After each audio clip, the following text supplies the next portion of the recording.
What's up YouTube? Welcome to Wise Wealth, where we dive into all things personal finance. Today we'll be looking at stock market investing for beginners. If you're thinking about getting into investing to earn some money on the side and put your savings to work, or perhaps you're already invested but want to become more familiar with some of the terms that you come across on a daily basis, or maybe you just want to brush up on your investing knowledge and have stumbled across this video. Don't worry, you've come to the right place. We'll first look at how to invest in the stock market and what tools and tips you can use to invest successfully, as well as looking at some of the different assets you can invest in on the stock market, what the differences are between them, and what may be best for you. Remember, investing is personal for your needs, goals, and tolerance for risk. So we'll cover a variety of instruments, and then you can make a decision on what you want to invest in.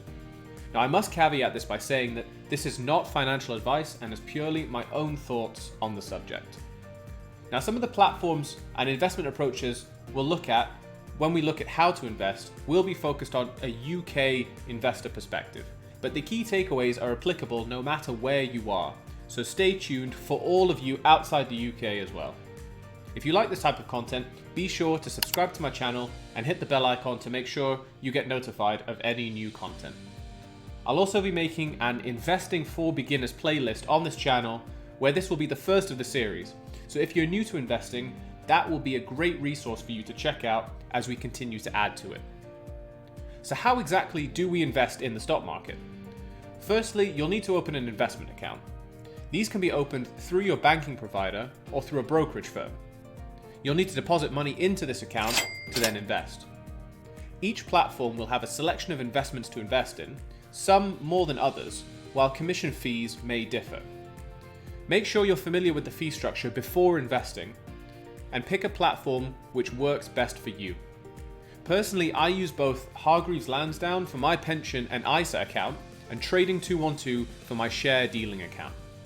Trading 212 is great, especially for people new to investing, as it provides commission-free investing so you don't get hit by big, hefty, fixed fees when you're starting out in the stock market.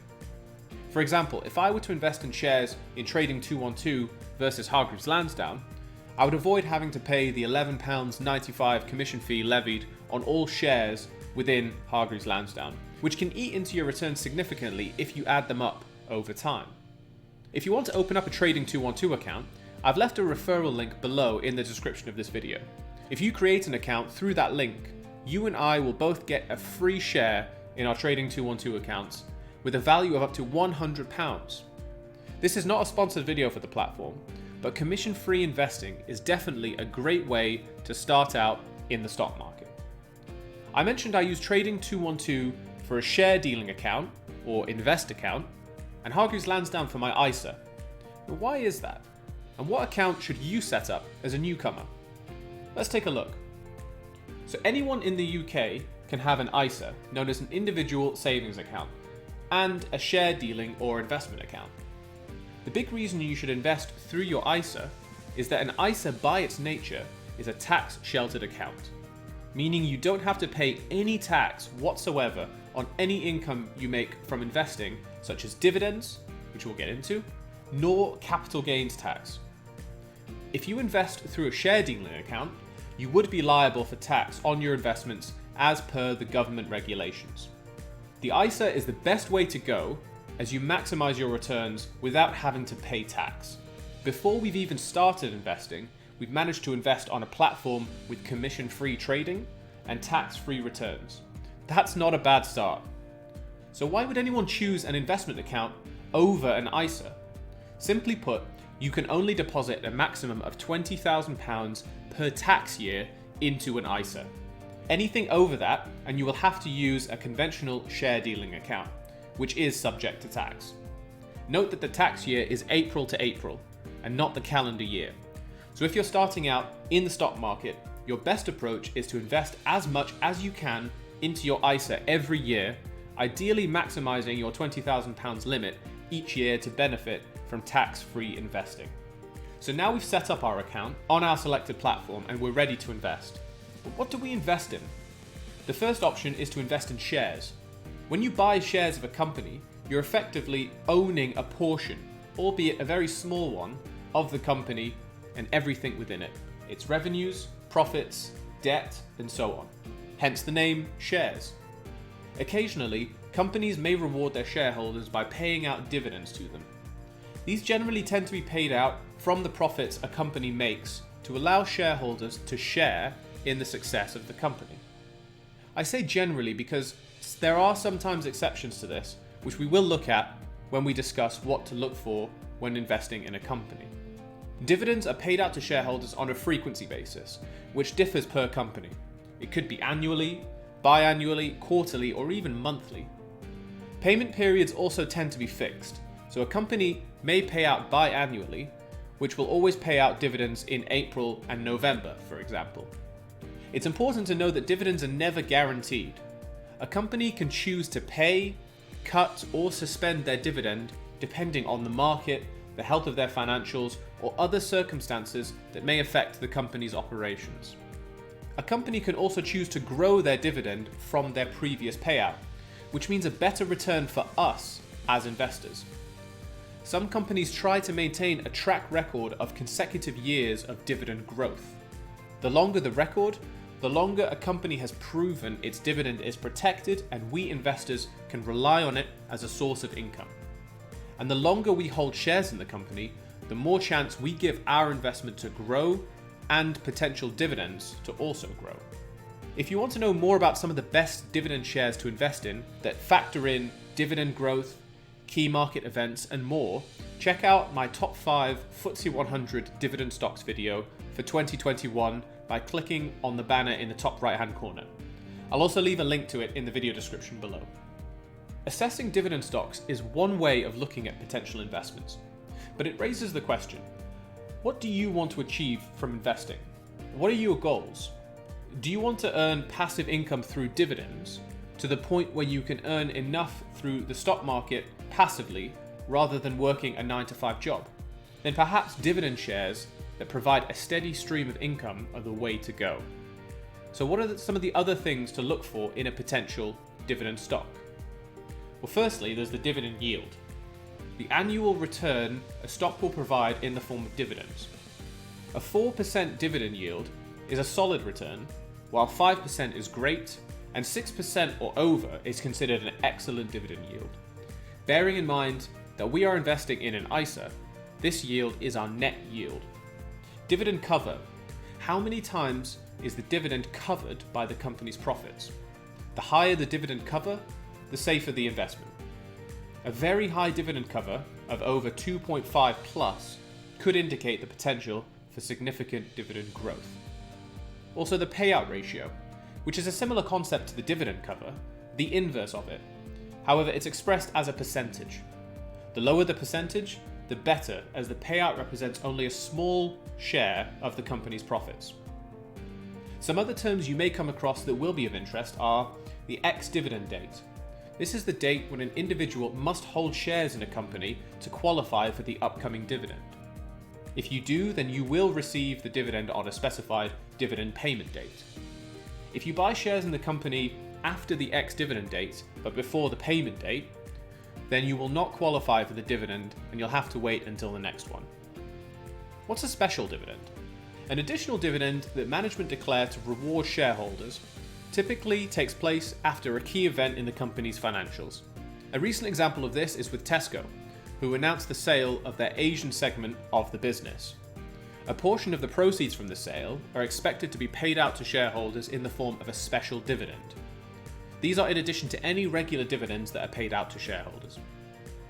Another potential goal from investing is maybe you want to maximize your capital gain from investing, so making a larger return on your money invested when you go to sell your shares rather than focusing on dividends and passive income.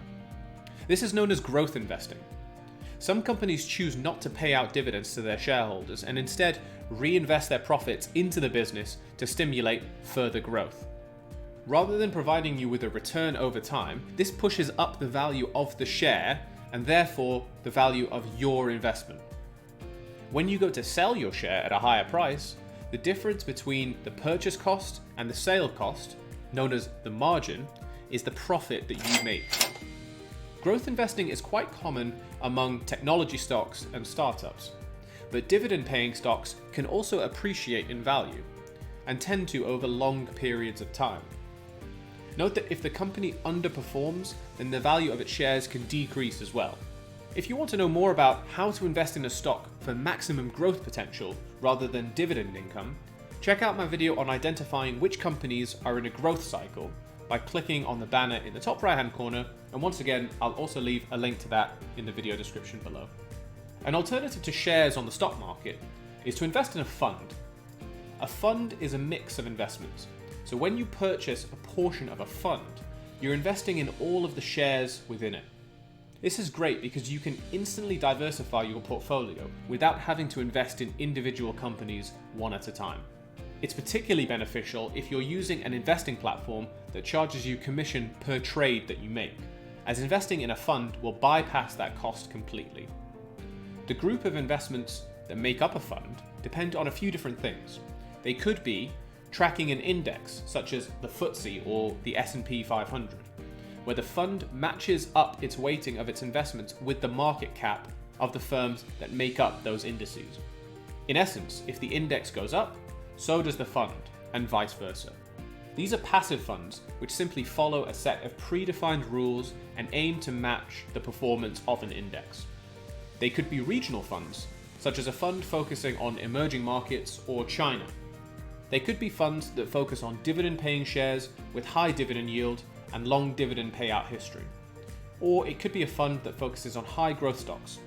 These tend to be actively managed funds, where a fund manager will be actively making investments in various assets in an attempt to beat the index. A top-performing fund manager will have a proven track record of repeatedly beating a benchmark index. Successfully doing so attracts more and more investors to the fund, and it gives them confidence that they can get the best return available in the fund with that fund manager. But before you invest in a fund, make sure to read through the key investor information document, as it will have all of the important information of the fund summarized for you in a document. Generally, it will include the aim of the fund, the cost, any previous history of performance, and some brief information on the fund manager. Where costs of a fund differ from shares is that an investor will incur an annual expense in the form of a percentage on the money invested. These are known as expense ratios, which you will see on the first page of any fund's description page. To maximize our returns, we want to reduce the amount in expenses we incur each year. They might seem like a small amount, but over time these costs really start to add up. Passive funds tend to have much lower costs than active funds due to their nature. For example, take two funds that I invest in. First is the HSBC American Fund, a passive fund which tracks the US index, charges a mere 0.06% annually, while an active fund, such as the Baillie Gifford American Fund, which has an annual cost of 0.51%. Now you might say it's clear that the best fund to invest in is the HSBC American Fund due to its lower cost. But when we take a closer look at the track record, we can see that the Baillie Gifford American Fund has massively outperformed the index fund, achieving an annual growth rate of over 120% this year alone. This is mostly due to the fact that the Baillie Gifford American Fund focuses on high growth stocks such as Tesla, Amazon, and Zoom, which have done extraordinarily well this year.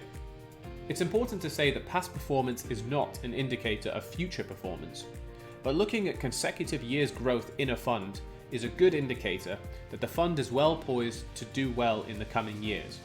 And in some cases, a slightly higher annual cost can be justified by its outperformance compared to other low-cost funds. I choose a mix of both, as it fits in with my investment strategy and further diversifies my portfolio. Diversification is an essential part of investing. In essence, it's spreading your investment across multiple assets such as shares and funds to reduce the amount of risk you are exposed to. If you put all of your eggs into one basket by investing in one company, and that company happens to start declining over time or even goes bust, your entire investment is at risk. But if you spread that investment across 10 companies, for example, your exposure to one company underperforming is drastically reduced. And if you can maintain a steady rate of return across all of your investments while diversifying your portfolio, then you've not sacrificed anything whatsoever to achieve that risk reduction. This is what Ray Dalio has called his holy grail of investing. I'll leave a link to a video in which he describes it perfectly in the description below. Another asset that we haven't looked at is a corporate bond. You'll see these come up when investing in certain funds known as blended funds. Blended funds are a mix of shares and bonds, and they give further diversification than a fund made up solely of shares. I will go into bonds in a bit more detail in another video in our Investing for Beginners series, so keep an eye out for that when it comes out. But essentially, a bond is a loan that you provide to a company that they use to carry out their operations. And in return, the company pays you a fixed interest rate on your loan. You may also hear the term fixed income market, which refers to corporate and government bonds. But as I said, I'll go into more detail on bonds in another video. In addition to that in the series, we'll take a look at how to budget effectively and to invest regularly every month, some key resources to look at when identifying a good investment, what to do with your profits and how to maximize them, investing in foreign markets and what to look out for, and much, much more.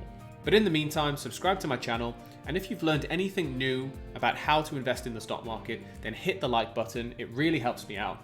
Thanks for watching, and until next time, see ya.